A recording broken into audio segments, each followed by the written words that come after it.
Mesdames et messieurs, rebonjour et bienvenue pour cette nouvelle édition de Midi au Caire pour ce dimanche le 8 mai 2022. On commence tout de suite avec cette information. Le président Abdel Fattah al-Sisi a affirmé que les attaques terroristes lâches ne fragiliseraient point la forte détermination du peuple égyptien et des forces armées à éradiquer le terrorisme à ses racines. Cette déclaration du chef de l'État est intervenue dans un message posté sur Facebook suite à une attaque terroriste contre une station de pompage hydraulique militaire à l'ouest du Sinaï, à proximité du canal de Suez. Le président a écrit, je cite, « Les fils fidèles de l'Égypte répondent toujours à l'appel de leur patrie avec courage et sacrifice ». C'est ce qu'a écrit le chef de l'État dans un commentaire sur Facebook. Le président a exprimé au peuple égyptien, aux forces armées et aux familles des victimes ses sincères condoléances tout en souhaitant un prompt rétablissement aux blessés.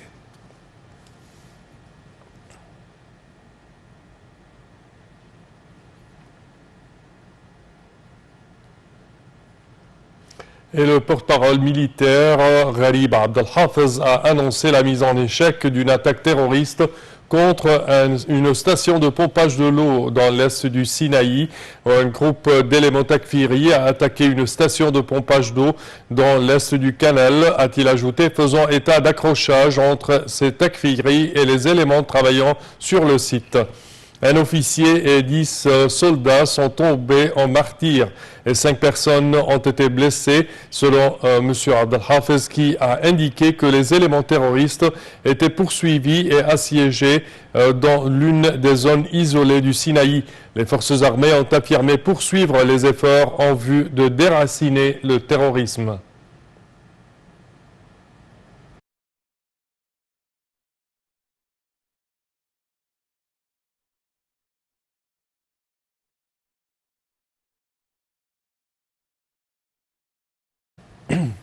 À présent, mesdames et messieurs, nous avons le plaisir d'accueillir au bout du fil Madame Falida Choubachi, qui est membre du Parlement égyptien et journaliste égyptienne.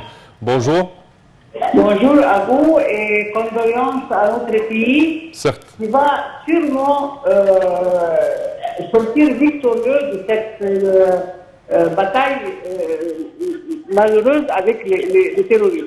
Certainement, certainement. Madame Falida, premièrement, si on parle du poste émis par le président de la République suite à cette attaque lâche, comment le voyez-vous et sa réaction prompte là-dessus? Moi, je vois que c'est un président, je l'ai toujours dit, qui a le cœur avec son peuple, avec toutes les fractions de son peuple, tous les diverses opinions. Il est avec l'Égypte. Et avec l'Égypte, premièrement, nos martyrs sont les plus honorables, et les plus dignes de l'honneur et les plus dignes du respect. Parce qu'ils ont sacrifié leur vie pour notre pays, pour que notre pays continue à vivre, pour que nous vivons dans une paix, dans une protection divine et humaine. Nous avons un président, heureusement, si on peut dire dans des conditions pareilles, qui connaît l'Égypte, un vrai Égyptien, un Égyptien pur, comme on dit, et je crois qu'il a aussi réconforté les familles des martyrs et il a donné un espoir aux soldats qui sont prêts à donner leur vie, et il a aussi confirmé et enraciné en plus le sentiment des Égyptiens que les martyrs, c'est notre couronne. Ce sont eux qui ont permis à l'Égypte de continuer à vivre comme un grand pays dans le monde. Parfait. Mais si on parle de point de vue stratégique, alors comment voyez-vous cette attaque au temps actuel, la fin de la fête du Petit Bayram, le choix du temps surtout? Enfin, moi, je vous dis franchement que je ne vous entends pas très bien parce que je suis au Parlement. Oui, je parlais tout simplement du choix du temps, le choix du temps pour cette attaque. Comment le voyez-vous? Je vois qu'ils sont toujours vils, ils sont toujours odieux, ils sont toujours anti-égyptiens. Et je veux vous dire quelque chose de très important. et j'espère que ça va être répondu chez tout le monde, c'est que malheureusement, ils sont pires que les sionistes parce qu'ils ont les mêmes traits que nous, ils ont les mêmes gènes. Ils sont égyptiens, entre parenthèses, qui ont perdu la tête, et ont perdu la conscience et ont perdu le cœur. Nous sommes, malheureusement, ils prennent et avec nous, ils mangent avec nous sur notre table, et ils sont comme nous, ils parlent notre langue, mais ils sont pires que les pires ennemis de l'Égypte parce que malheureusement, on ne les connaît pas à l'intérieur, on ne les connaît pas. Et il faut faire attention, il faut que tout le monde, que nous tous, nous soyons très virils et que nous tous, nous soyons très alertés de voir n'importe qui a une conduite qu'on soupçonne, il faut toujours alerter la police et les institutions de l'État. Certes. Madame Falida Choubechi, je tiens à vous remercier de vos explications. Merci à vous. Je répète que vous êtes membre du Parlement égyptien et journaliste. Et nous enchaînons, chers téléspectateurs, avec cette information. Le gouvernement égyptien a condamné fortement l'attaque abominable contre une station de pompage hydraulique à proximité du canal de Suez, qui a fait 11 morts et 5 blessés parmi les forces de l'armée égyptienne. Le Premier ministre a exprimé ses condoléances les plus sincères aux forces armées égyptiennes et les familles des martyrs, affirmant que l'État est déterminé à poursuivre le processus de développement et de reconstruction parallèlement avec sa lutte acharnée contre le terrorisme et l'extrémisme. L'Union des tribus de Sinaï a quant à elle pleuré les martyrs de la nation, condamnant fermement cette lâche attaque terroriste qui ne pourrait nullement ébranler leur détermination à poursuivre la lutte antiterroriste aux côtés des forces armées jusqu'à l'éradication du terrorisme à ses racines.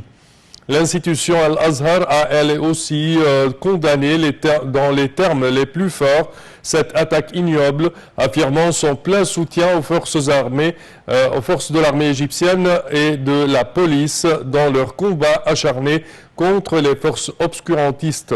De son côté, le ministre des Waqf, Dr Mohamed Mokhtar Gouma, a affirmé que de telles attaques terroristes ne feraient qu'affermir la résilience du grand peuple égyptien et de l'armée et leur insistance à poursuivre leur lutte contre les mouvances terroristes. Le président de l'autorité des médias, M. Hussein Zain, s'est dit affligé par les martyrs de l'armée, condamnant fortement cette attaque terroriste lâche qui met en évidence la barbarie du terrorisme.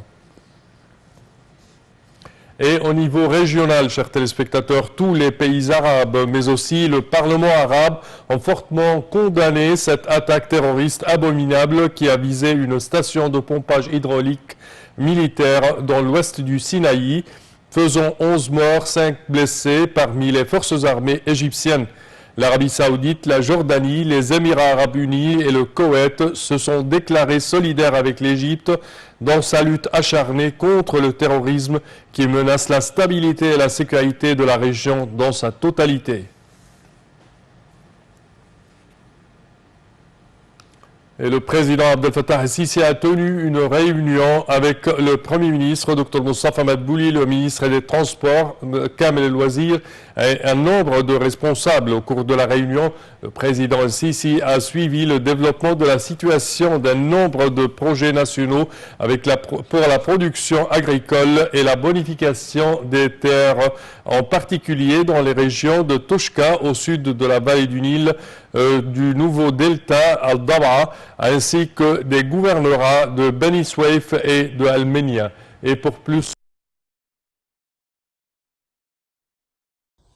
Le président Abdel Fattah el-Sisi suit l'évolution de la position exécutive d'un certain nombre de projets nationaux de production agricole et de bonification des terres, en particulier dans les régions de Toshka, au sud de la vallée et du nouveau delta Al-Dab'a, ainsi que dans les gouvernorats de Beni Suef et Menia.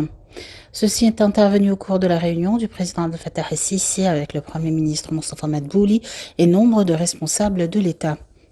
Au cours de la réunion, le chef de l'État a été informé des détails des étapes en cours et futures de ces projets, y compris les infrastructures et la logistique des routes et des axes, la fourniture de compteurs d'eau, l'application des méthodes d'irrigation modernes les plus appropriées et l'alimentation électrique. et ce, dans le cadre de la stratégie de l'État visant à augmenter la proportion des terres agricoles au niveau de la République, ce qui contribue au développement du secteur de la production agricole et des industries agroalimentaires, ainsi que l'ouverture d'horizons d'exportation, ce qui renforce le rôle du secteur agricole dans le soutien de l'économie nationale et contribue à fournir des dizaines de milliers d'opportunités d'emploi aux citoyens dans des divers domaines.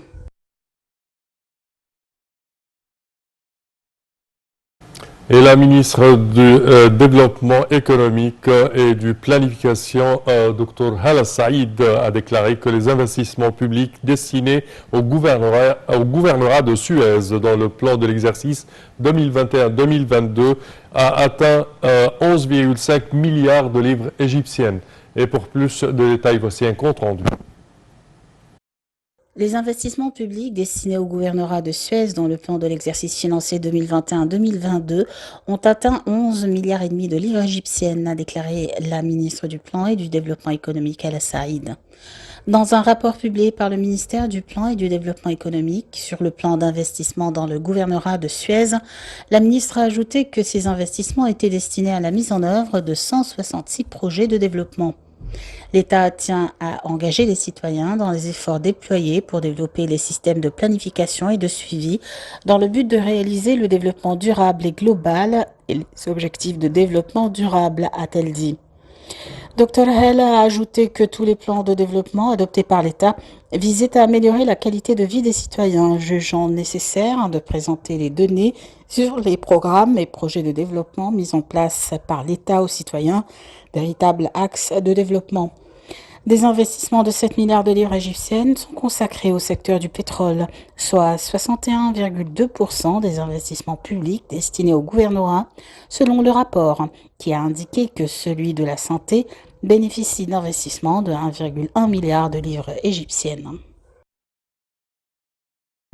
Le ministre des Finances, Dr Mohamed Maït, a déclaré dans un communiqué que le budget général est plus flexible à la lumière des graves crises économiques mondiales.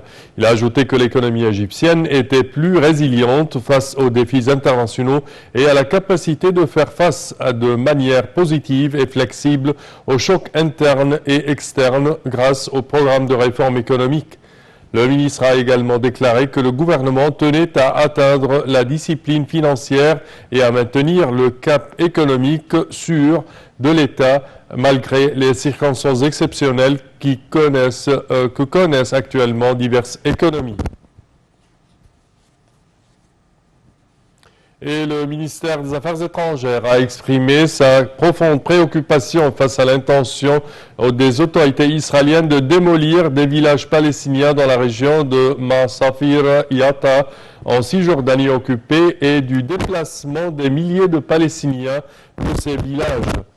Dans un communiqué publié, le ministère des Affaires étrangères a affirmé hier son rejet de construction d'environ 4000 nouvelles colonies dans les territoires palestiniens occupés, soulignant que ces deux étapes constituent une violation flagrante du droit international et de la légitimité internationale. Le porte-parole du ministère des Affaires étrangères a souligné la poursuite de telles mesures unilatérales, que la poursuite de telles mesures unilatérales accentuera les tensions, contribuera à alimenter le cycle de la violence et zappera les chances de parvenir à une solution à deux États et d'établir une paix juste et globale dans la région.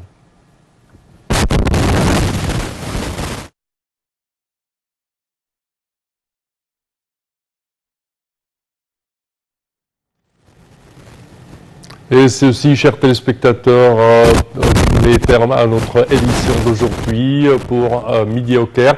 Je vous remercie de votre attention et je vous donne demain rendez-vous à la même heure pour une nouvelle édition de Midi au Caire. Au revoir.